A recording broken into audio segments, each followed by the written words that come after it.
Welcome everybody to another episode of Bill on Bikes. We're in my facility, Motorcycle Garage in Phoenix, Arizona. As of the recording of this, it is August 13th, which is a Wednesday, 2025. I have my hot caffeinated beverage as usual.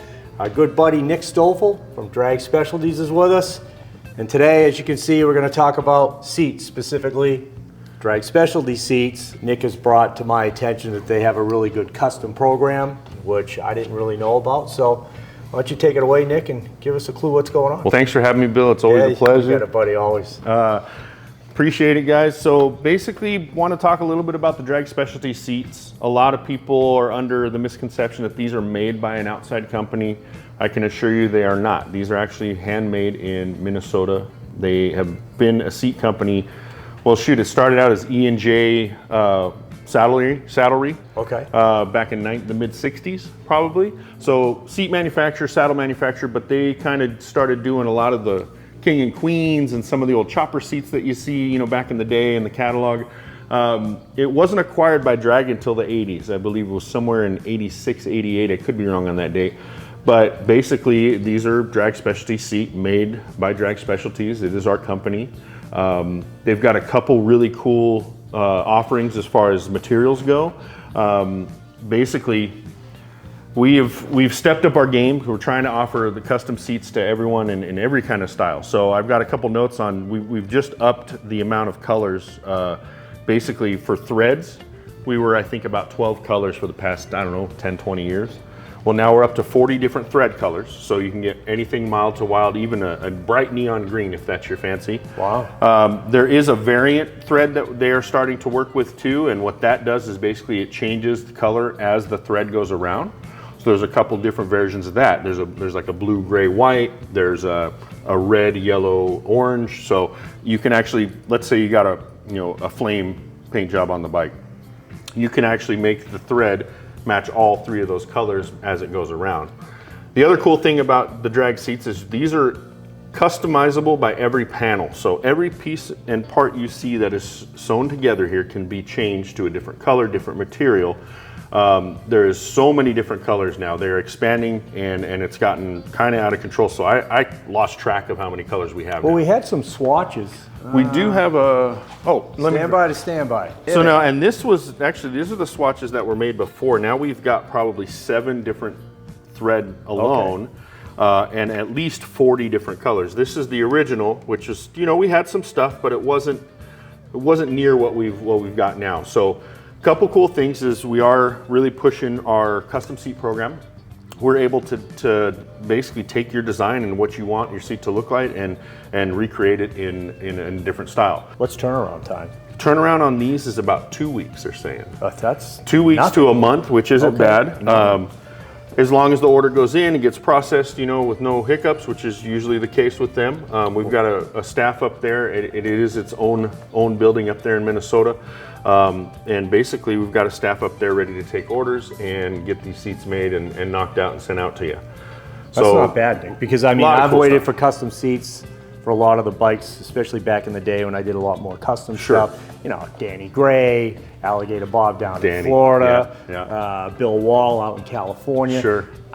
You'd wait months to get a seat. Well, and even, I mean, the other thing I want to tell you too is that, you know, being the distributor we are, I mean, we carry the best seats in the world, whether it's from us or from outside companies. And the turnarounds are all relatively in the same range, but we're trying to cut that down and we're trying to make sure that we have more options than you know we've ever had. So it's just really kind of pumping up the brand and making sure people are aware of what's available and what can be done. Couple cool things too on materials. You can go mild to wild, alligator, ostrich, you name it. Now we can do that in a faux leather where it's just a fake print of that, and it looks pretty dang real. I saw it at Sturgis this year, yeah. But also, if you're that guy that wants actual ostrich or alligator, they do have a source to get the real thing. So options are endless is basically what I'm trying to tell you is with these seats, the options are endless. There's tons of different styles for tons of different models, including, you know, the old King and Queen style, which we still offer with the buttons in the middle, you know, the real old school chopper stuff, and all the way up to present models. And we got model fitments for 23.5 CVO all the way up to 25 models, both Softail and Touring. So a lot of different options. And the coolest part about this seat you see in front of you is the top panels on the rider and the passenger are a solar reflective leather. It is technically a leather, it is cowhide, but it's got a treatment on it that makes it solar reflective. And especially in Arizona when it gets real hot, you got your bike outside, you're up at Cave Creek, you come out and your seat is going to be burning hot. Well, this will let you get on that seat and not feel that burn a little bit, because they claim that there's about a 30 to 40 degree difference. Now, we're going to test it and see where it is. I don't know if I'm buying that. We're going to test it and see where it is. But Really, you know, I've tested it myself, and I noticed just to the hand touch, you can feel how much cooler this is than your stock seats. Well, so there is a difference. I have a heat gun for us today, and we're going to check it out. We're going to see where we're at. We have a stock seat off of Dyna. Yep. We'll pop that out there, and then we'll set yours out there, now, and we'll see what happens. In case you're wondering, this is actually my seat that I had custom built for my 05 Road King Classic. It is a accessory paint that is purple, so you know it got the purple stitch on there. This is for a newer touring model. I got this one just as a sample so I can show. And this is just a very plain diamond black stitch, double diamond black stitch. And just to kind of showcase just some simple offerings of what we can do. So there you have it. A couple different seats, tons of different styles, available at any of your Drag Specialties dealer. This is the catalog. Feel free to reach out to your local dealer if you want to get one of these. I know I'm providing them to all my guys, but a ton of different stuff in there for all models. Pretty much, too. Yeah, backrests, tour pack backrests, you name it. We've got something for you. So. Let me ask you a question then. Absolutely. Any gel in these? We do not do a gel. Not gel. No. How about break-in period?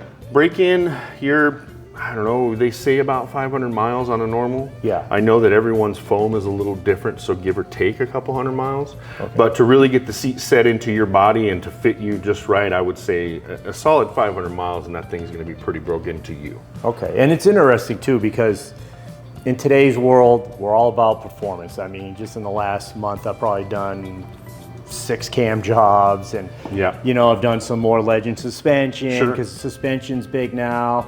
Always handlebars. I've lined up a couple more handlebar jobs that I know are coming in the next couple weeks. Yeah. But the seats, you never really think about it until you go for a long ride. Like we just had Sturgis. Yep. You do 300 miles in a day, 500 miles in a day. Yeah. You're gonna wish you had a nice seat, because the stock seats, just, let's be honest, they're not that great. I almost think the motor company does it on purpose. One, they don't want to run the price up anymore. And it gives you an option to buy a nice accessory seat. Obviously Harley has their seats too.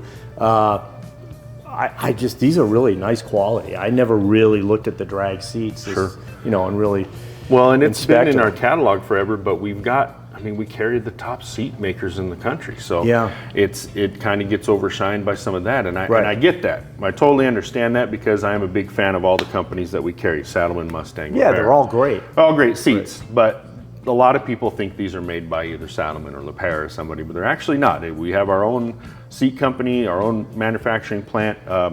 Been in the same building, really, I guess, since it was taken over in the 80s.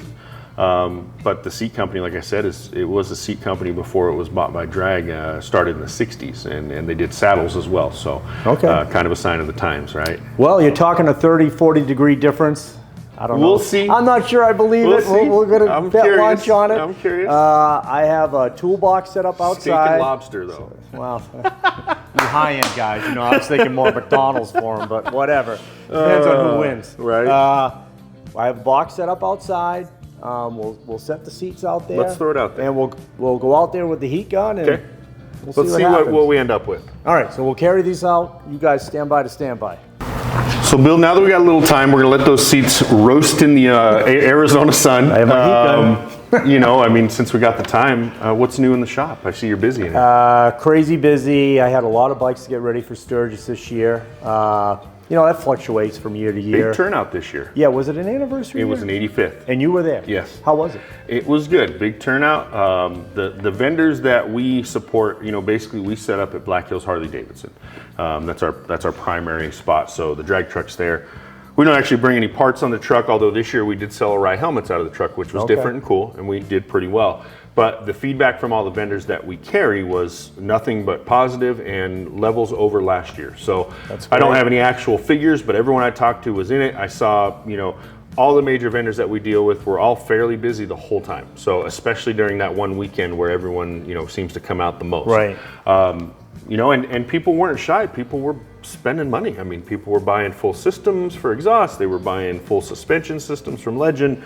I can't tell you where I was there last year as well, and the feedback from the same people wasn't quite what it was this year. So this year was a good year. The 85th went off without a hitch, had a good time, and definitely noticed a big influx in the crowd. Well, that's good to hear.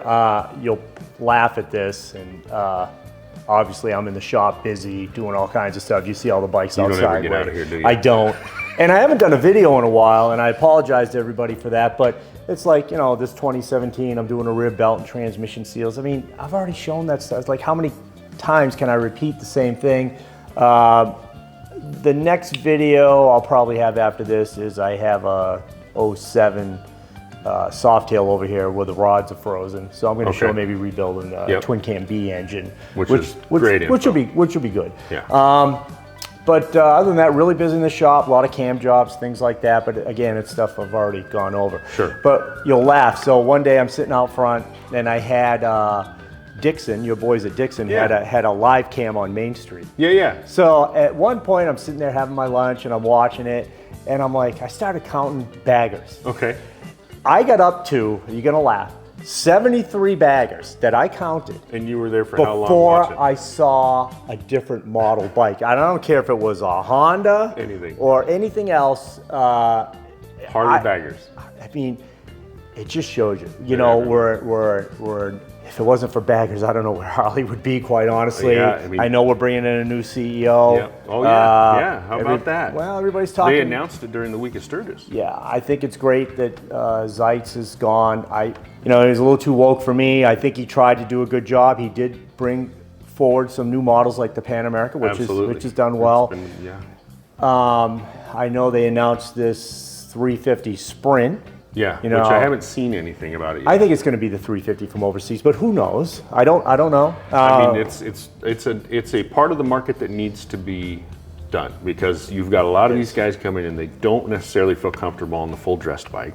I know this from working in dealerships for all those years. You'd get people in, they were just timid, right? Yeah. And they would more likely sit on something a little smaller just to get out there and learn how to ride. Well, it's funny you say that. So back when I was a dealer, Harley had this program, and they had a bike also called the XLX, which if any of you remember, that was still an old Ironhead Sportster engine, but it was kind of gray and black, and it had flat track handlebars, similar chassis to the XR1000 that we had from 83 to 84, but it was cheap. And they had a program where you could swap, and I don't remember if they did it with the XLX or not, but it was definitely did it with the 883s. You could ride the bike for a year, bring it back to the dealer, get your money back, and then they would upgrade you to a bigger, a better model. Sure. Now, if you go to the dealer, the cheapest model is the Nightster. Out the door, you're looking at like $17,000. That's the cheapest model you have. That's crazy, yeah. Well, I remember the days when I first started getting into it. I always liked that 83 Hugger. Yes, late 90s, early 2000s. You could get into that thing for $5-6 grand. Right, and it didn't have a lot of power, but you'd be amazed at the people that would keep the bike and do a 1200 kit to it, or put just hot cams in. I did them all the time. And I'll tell you, so my first was the 883, and it was the custom, so it had the longer 4.5 gallon tank. Yeah. I put Python street sweepers on that thing, and it was the loudest thing in the dealership. I worked at a dealership back then. It was my first dealership. And everyone was like, man, what did you do to that thing? Because it just sounded so nasty and loud. All it had, it couldn't get out of its own way in power, but it had the meanest sound to it. I'd fire that thing up, and I'll tell you, that feeling you get when you get on your first Harley for the first time and start riding, you can't match that with anything else. Now, I know over the years we kind of get used to it, but I still see the excitement in people's eyes when they're doing that. Getting their first bike, riding their first Harley. You feel like everyone's looking at you. You're the talk of the town. I mean, there is definitely a reason that people love these motorcycles. And I don't think it's because they're the best things in the world. It's not because they're super comfortable all the time. It's because of the mystique and the vibe that comes with it, right? Yeah, and it's a great culture. It really is. Like no other culture in the earth. No, and well, isn't it one of the most tattooed. Oh yeah, we're all a bunch of scumbags. Yeah. Dirtbags. I know. I'm the guy with no tattoos, whatever. He's probably seen more than the guys with tattoos. Don't let him fool you. But you know, let's give the new CEO a chance. I know he's not a rider. He just took a safe rider course at a Harley dealer. I read that. At least he's going to get a bike. Yeah. You know, if I was the CEO of the company, first thing you do is you come in, you fire 60% of everybody, and you bring in your own people. And then if you have to bring people back, that's what you do. But the culture, you got to bring back the motorcycle culture in the company, run by motorcycle people. Right. That know what's going on, that are passionate, like a guy that owns an independent shop. If I'm not passionate about this business, you're not going to make it. How many guys have I seen go out of business just on this Cave Creek road? Just in the few years I've been out here. Yeah. And you know, I started here in 2012, I think it was, or 11. So I mean, people come and go. Here's the thing. It's not just know-how. You have to be passionate. You got to be passionate. You got to have the desire for it. And I think, you know, not basing opinions on what this new CEO has done in his past, because it doesn't matter. As long as he embraces that Harley passion and that feeling, and I agree, and the biker culture, then everything should be great. Right. And I do think there's some people he needs to weed out and stop being a company that just worries about a stock price. I think the stock price will take care of itself if you're building a good product at a decent price. The prices, I get it with inflation and everything, it has gotten crazy. I mean, one of my guys just bought a new CVO and he took it out to Sturgis, $51,000 out the door. He's put another probably 15 into it. Yeah, but I mean, they're beautiful bikes. They're beautiful, he's retired, that's his thing. But Harley used to be the working man's motorcycle. Yeah. You know, when I went to factory school at 17 years old, I was there with a bunch of guys from York, Pennsylvania. They were all from the York plant, from York, Pennsylvania. Sure. Every one of those was just a working stiff. Yeah, that's you know, it. working Blue stiff. collar. They all had Sportsters for the most part, maybe a Super Glide here and there. Yeah. But, you know, it's definitely changed. I want to see that culture come back. For sure. So, but other than that, that's about it. I mean, I'm just busy in the shop. I'm going to start making some more videos. You know, you talk about the old culture too at the motor company. As I told you, I had an MX 250. Yeah. See, because bringing up the Sprint brings back. Didn't you test that thing before it was available? Well, I raced it. Yeah. You know, they hand built 90 of them, and then they built 10 units to run Baja. So the MX 250. That was the precursor to the 78 MX 250 that Harley made available. Didn't that thing have a very particular rear suspension design too? It had front forks in the rear. That's so crazy. He actually a customer of mine, and he is one of the best collections, I think, in the United States, if not the world. The guy by the name of Dave McGraw. He restores these things. Yeah. He had found my MX 250 that I raced, and it just finished a 5-year restoration. Jeez. And they called me up, they wanted to put my old number 164 on the plate, and cool. They did that, and they sent me pictures, and I guess it's going in some museum or in his I'm not really sure what they're doing with it, cool but that's pretty cool. That's cool, yeah. I used to call up Dick O'Brien and get my parts. I'd fill out forms and little piece of history there. Yeah, it was and fun. You were part of it. Yeah, and I mean, we were the largest Aramachi dealer in the country. Really? We had to sell 10 lightweights, 250s, 125s, to get a big twin, and most of the times the big twins were Sportsters. I remember my father was on he had won a trip because we had sold so many Aramachis, and he was with John Davidson. They were in, I want to say it was like Puerto Rico or something like that. Sure. And just prior to my father leaving, he's like, you know, Bill, I don't think we're going to make it. We got like $8,000 in our checking account, and it's not good. Yeah. Because we couldn't get bikes. Gotcha. You know, you can't make enough profit selling a 250, an SS 250. Yeah. And before my father was back, he had talked to John Davidson, and he said, well, I think I'm going to close when we get back. And he explained to him why. Before my father was back from that trip, we had 2 tractor-trailer truckloads of bikes that I unloaded with the driver. Back then, we used to have a big wooden ramp, and would take the bikes and would push them off the tractor-trailer down the ramp and onto a dolly I had sticking out. Yeah. And because we didn't have the money at the time for a forklift, we didn't have that. And John Davidson actually saved us. I mean, if it wasn't for him, we wouldn't have made it. Those are the stories that... Those are the stories. Yeah. But bringing up the 350 Sprint, which was an Aramachi, brings back all those old memories. Sure. I just hope they build a motorcycle that isn't like the 500 and 750 Street. I'm going to be honest, it's a piece of crap. I work on them. It's a piece of junk. Yeah. A Yamaha Bolt is a nicer bike. Yeah. Finish, just a better bike.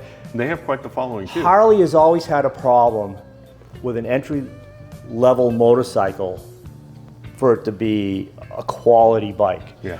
I think they need, I've already heard the price point, $6,000. I don't know that Harley could build a bike for $6,000 and they're still saying it's gonna be profitable and make that a nice motorcycle. If it were me, you need what's called a loss leader. And we used to have those back in the day with the XLX or the 883. That might not have been a profitable motorcycle. They may have lost money on that bike. They may have lost $500 a unit, $1,000 a unit, but it was good quality. The customer owned it for a year, would come back, trade it in, and he would move up and you'd make your money. Well, that's what I was thinking. How many people came back to buy a second bike after owning that, Second bike, back in the day, it would be Every 5 2 bikes. years, right? I mean, Harley used to say the average customer would spend $250,000 Yeah. over I remember the hearing light. That was back in the day. That Yeah. was the numbers. I don't know what it is today. I'm sure. And that's in your bikes, your parts, your maintenance, all the Yeah, accessories. jackets, everything. I'm trying. Every guy'd come in, put every bolt-on part on it. Then a year Absolutely. later, you want a real custom bike. I'd hand him back a box and everything I took off. It was crazy. Yeah. But you know, crazes come and go. I remember then they went. It was kind of the yuppie thing in the 90s and early 2000s and the chopper craze. I mean, we were a Titan dealer. Almost became a big dog dealer. It was crazy, right? They were trying to get me to be a Borgette dealer. I mean, we went, my father and myself, we met with the Borgette guys over on, I think it was LaSalle Street in Sturgis, and had a meeting. But A lot of those custom chopper guys were here in Arizona, no? Yes, a lot of them Quite are a out few of here. them, yeah. Swift, Borgette, a lot of them are out here. Titan, yeah, that's where I first saw the Titans. I was doing an update over at MMI. Sure. Harley had their own separate room over there. Yeah. And I remember calling my father and said, hey, why don't we take a look at these? And sure enough, bought 2 tractor trailer truck loads. I got pictures of them.